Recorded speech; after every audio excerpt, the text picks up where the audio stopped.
اهلا وسهلا بحضراتكم من جديد، فيديو جديد مع احمد اللفندي على قناة باكورد. الحقيقة بس عندي عاوز اقول لكم كلام مهم جدا بخصوص موضوع لم توكيلات من اعضاء نادي الزمالك.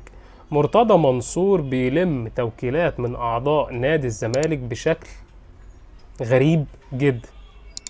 توكيلات ايه دي؟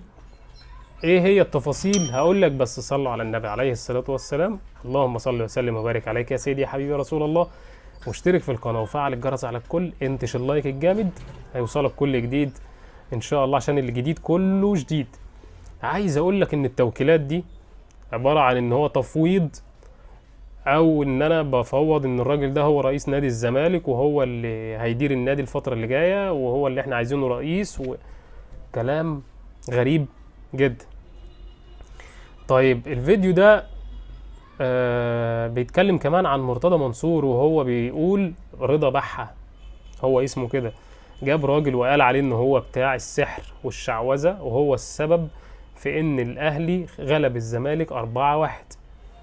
رضا بحة ده راجل المفروض ان هو غلبان وشيخ في جامع وبتاع. الراجل طلع رد عليه بفيديو وكدبه، قال له حرام عليك، انت بتسوق سمعتي يا مرتضى يا منصور، اللي انت بتعمله ده حرام، ده تسويق سمعة الناس، اتق الله.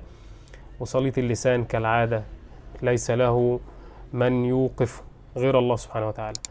فعموما دي كانت التفاصيل بتاعة الراجل ده اللي هو طلع قال عليه الساحر، والراجل طلع كدبه، وبقى شكلك وحش قوي يا مرتضى منصور. فعلوا الجرس على الكل، لايك للفيديو، اشتركوا في القناة، واستنوا كل الفيديوهات الجديدة على قناة باكورد مع أحمد اللفندي.